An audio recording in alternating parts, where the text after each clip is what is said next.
A little under a year ago, there was this VTuber who was trying to make a Blender 3D donut in Blockbench, but she wanted to make stars. And she tried looking for tutorials, and there wasn't a tutorial. I'm going to show you how to make a star in this tutorial, but this is less of a tutorial and more about talking about how we come about this knowledge of like this intuitive knowledge that we kind of expect other artists to have. Because it wasn't until I watched her trying to do this that I realized, oh, this isn't common sense at all. I should probably like I should explore that for a bit. Don't worry, we will get to the star making. If you want to get to the star making, you can skip around to whatever the fuck that is. I don't know. I want to talk about like how we generally learn. As a beginner, generally you're told that here in the beginning, you're going to know nothing, and so you have to study up on tutorials, and you have to get cheat sheets, and you have to know hotkeys in order to get anything to work, right? Eventually, you're going to get to this point where you kind of already understand the stuff. This is the intermediate level, and you're making things willy-nilly. You'll need a tutorial here and there, and that's kind of the stage she's at. She's an intermediate, I believe. Even though it's her first time using Blockbench, she thinks like an intermediate.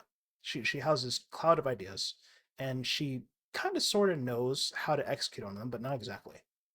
And then you get to this point, an expert. And at this point, you no longer really need tutorials. You can do it all intuitively. The reason I'm making this midwit graph, if you couldn't tell, is that as a beginner, you have all these fantastic ideas about what can be done, what should be done. As an intermediate, you have an idea about the constraints, the limits of what you're doing. And then as an expert, all of a sudden, all those things you thought about as a beginner, you can implement and do. My friend talks about this in terms of League of Legends. As a iron player, you have all these bright ideas and strategies. As a gold player, when you're hard stuck, you're not doing any of that. You're following the guys, you're following the builds, you're doing exactly what you're told to do. And then when you reach Grandmaster at top rank, all those ideas come back to the forefront and they become your strength. So what I'm trying to talk about here, these ideas, this part that you learn as a beginner, do not dish this. Remember this. This becomes your intuition. This becomes the filling point in between intermediate an expert. This is what's going to push you past this wall because there's a very hard wall here that stops you from moving forward. I also want to say that like the number one way to learn, the best way to learn is definitely to stand on the shoulders of giants. Okay? These people already did the work for you. Don't try to reinvent the wheel. Just stand on their shoulders and benefit. Plagiarize, steal, copy, whatever the fuck you have to do. Because eventually, all these ideas, all these things that you steal, they will be added to your global lexicon. There'll be new ideas that you can move elsewhere. Nobody learned about making light from a sphere by just coming up with it, except for like Isaac Newton or something. I don't know. Right? Everybody learned this from somewhere. Everybody learned that light moves around a sphere and it casts a shadow, casts a hard light, and there's a contact shadow somewhere here or something. Like this is stuff you learn from other people. This is giants. You're standing on the giants. The giants will teach you these things, and you just carry it forward. The ultimate reason why I'm even making like this small intermission here is that a lot of people get this. They get this feeling that what they're trying to do is stupid, and they should stop trying to do it. Don't stop. Don't stop trying to do it. This is good. All right. As a beginner, when you know nothing, when all your ideas are fresh, you think anything is possible, continue to think anything is possible because it is possible. You just have to be exposed to it. And whenever we're talking about like practice makes perfect, you have to do it over and over and over again, iterate, over and over. This is exposure. Every time you iterate, you learn something new because you're seeing something new. And it takes necessary tries over and over and over in order to get to a point where you're comfortable. And eventually you'll no longer really have to iterate. You can just kind of like coast. You can polish. That's its own iteration spiral, but it's not as big. It's not big as well. Anyway, the star. Let's make the star. I want to teach you how to make the star. All right, let's open up Blockbench. Let me discard that. Okay, generic model. Don't touch this unless you're making a Minecraft model. Blockbench is made for Minecraft. We're making a normal model. We're going to go generic. Create blank. Texture size 6 by 16. Doesn't really matter. And we're going to add a mesh. We are going to make a plane. She was kind of doing this in the video, so she had the idea, but she didn't really know how to execute on it. There's a few tricks that Blockbench doesn't really tell you outright. A lot of 3D programs don't really tell you outright. I'm going to integrate those tips into this. This isn't just about making stars. You can also make, let's make a cube. Let's say I wanted to make like an L shape with the cube. We're going to be using a lot of the same principles. So to make an L, I need a part that goes up, right? But I can't just grab this and like pull. I need to cut it somehow. So how do I cut? Well, it's not obvious, but there's this tool here called Loop Cut. If you click it, it does that. Now, the issue is if you don't see it, it's because you don't have the right selection mode. So you need to be in Edge, face, and then on top of that, you have to actually select in order for these options to pop up. Or you can right click, it's here as well. I have it as a hotkey, Shift C.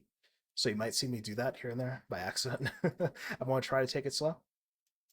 And then, okay, now we want to make the L. We want to pull it up, but oh, that's not how it's supposed to go, right? So what the hell? Well, this is another tool that you learn to use. It's called extrude. You extrude it up. And let's say we want the L at the top to be narrow.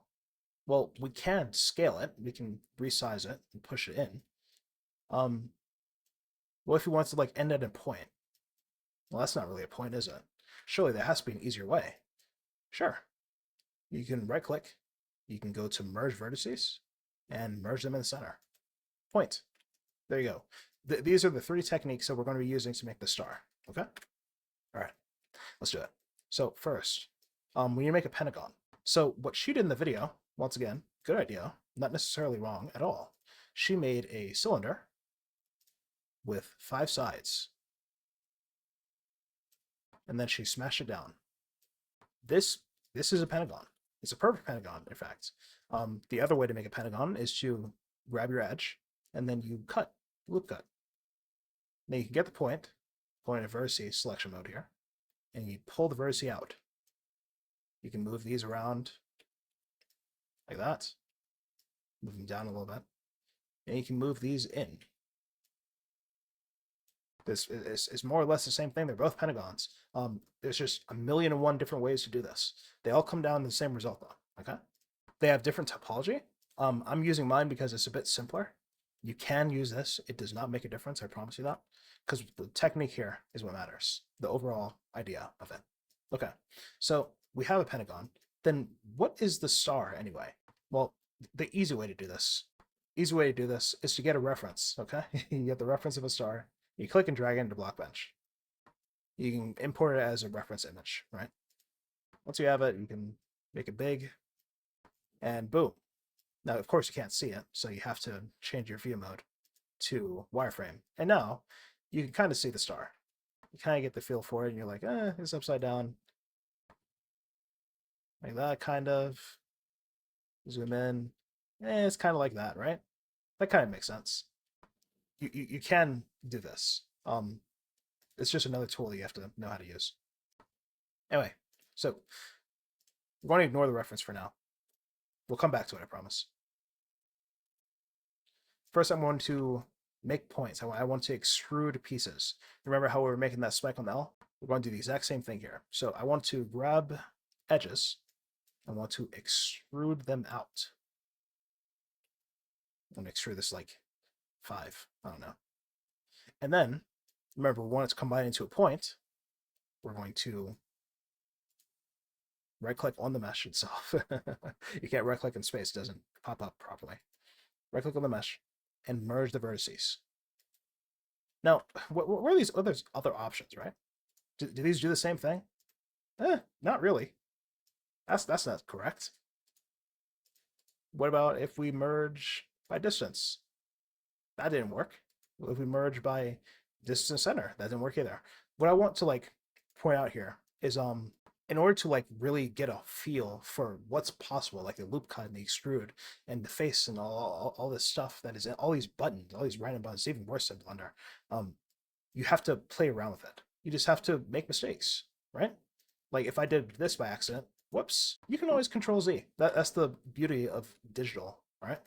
So anyway, we're going to merge in the center. I said I wasn't going to do that. Whoops. All right, right click, merge the vertices. I have a hotkey to see. Anything I have hotkeyed, it's stuff that I use often. Everything else, I disabled it from my hotkey selection when I first got into Blockbench. We'll merge all by center. All right, we have a spike. Now we need to do that to the other sides. Now I'm going to start hotkeying here, make it a bit faster. 5, merge, center, hotkey, 5, merge, center, edge, extrude, 5, C, merge, center. And then this one, we're going to select 2 edges. Now, in case you don't know how to do this, if you've ever used your file system to like, let's see here. So let's say I have these files here. and I select one of them. That makes sense. You can move this around, you can click and drag, whatever. What if you want to select two? Well, normally you can do this. That does make sense. Or you can click one, you can hold down Control on your keyboard, and click another. And now you have both of them. Or, even better than that, you can hold down Shift after clicking the first one, click the second one, and now it selects everything in a row. This is basic file system stuff, and it does carry over into Blockbench. I just wanted to point that out. So when I'm selecting this edge, if I try to extrude it, it's going to do that. That's not good. We don't want to do that. We want to select both of them, and then extrude them together, like so. Okay. Merge vertices in the center. Okay, we have our pseudostar. So now you can technically really sit here and struggle and like, I don't know, we're going to line these up, we're going to make them even by scaling down. This a little technique you learn. You can use the scale option to move everything into a line like this. You can align objects that way. But then you kind of leave out these legs here, right? Like, what do I do with these? You can sit here and you can struggle and you can fight the system, or you can do the reference. Remember the reference? I remember the reference. Reference image. Bring the star in. This is what a star looks like. Now we have a star, okay? We're going to make it big. We're going to put it down. Okay, but now I can't see the star. Like if I try to move this here, I can't see if I'm exactly lined up. Like, it is difficult. So we're going to change the view mode, once again, to wireframe. Now we can see through our object. So here we go. We're going to start moving stuff around. You can rotate your camera, move that there, move this here. Something else Blockbench doesn't tell you is that normally it has everything in snapping mode. As you can see, I'm moving things in increments of 1. If you want to move things in increments of half, you can hold down Control. Now you're going in 0.25s. I'm sorry, not halves, quarters. They're quarters. Usually this is good enough. Usually you don't need more granular control than this. But eventually, you will get to a point where you're like, okay, the quarter isn't enough here. It's close, but it's no dice. So you can hold down Control and move it even smaller on tenths. And if things get really bad, you can just use you can just turn off snapping altogether. I never do that. I personally don't recommend it. I think it keeps everything nice and neat. If you use snapping, you keep snapping on. So I would recommend it. As you can see here, we're just tracing things out, and it's kind of working. Like, damn. Looks like a star. Now we're going to turn on shading mode so we can actually see the damn star. There it is. Whoa, wow, look at that. All right, I'm gonna get rid of the reference, make it easier to see again. So we have the star. She wanted to put it onto a donut. So we're gonna make it thicker. So we can go and select every single edge and like extrude down, or we can just Control A to select all and extrude using the extrude thing. I'm gonna pull it up pretty far. Now, sometimes when you extrude, it's going to be bumpy like this. You see how weird that looks, how uneven it is? We want to fix that. We don't want that to be the case. So we're going to come over to the side. We're going to go to vertex mode. And we're going to marquee select. I've been using this the entire tutorial. This is how you even things up. Marquee select, and it selects all the points on top. And we scale down. Boom, flat. But now the bottom's hollow. So this is another case where there are multiple ways to fix this. You can select everything here, select every edge, and then you can fill. It's kind of messy. I don't recommend doing it this way. Personally, I like to extrude again and then merge. Ah, look at that, filled hole. Now, what happens if you don't extrude? Once again, you got to play around with this stuff. Why don't we just merge right now? Let's just merge it. Let's see what happens. Oh, yikes. That's not good. This is usable. You can use this. I don't think you want to, though, do you? So we're going to extrude one more time to give it an extra edge to hold on to. I lost my place, so I have to reselect everything. Right. Remember, I marquee select, by the way, right there. I marquee select all the points on the bottom, and I convert it to lines. You can go in between. And then we're going to extrude, down, and merge. and center. All right, once again, just like on the top, it's uneven on the bottom, so we're going to marquee select, get a box. We're going to scale, resize it. Boom, flat. Now it's a bit too thick to put on a cookie, but we can just get the entire object and scale it down. Now, you might see this and think, you get kind of stressed. You think, oh God, look at that on the bottom. It looks terrible. I can't draw on that. The pixels are going to be all fucked up. That's not necessarily true. As soon as you create a texture, it auto does all this stuff for me. I have no idea what any of this says. I have no idea what any of it means. We'll confirm and go to paint. Let's grab a color. Oh, look, it's all square. It's fine. Even on the sides, perfectly fine. Okay, do not fear. We are going to create a texture. We're going to make it solid, a solid color. And we are going to make it yellow. Boom. All right, there's your star.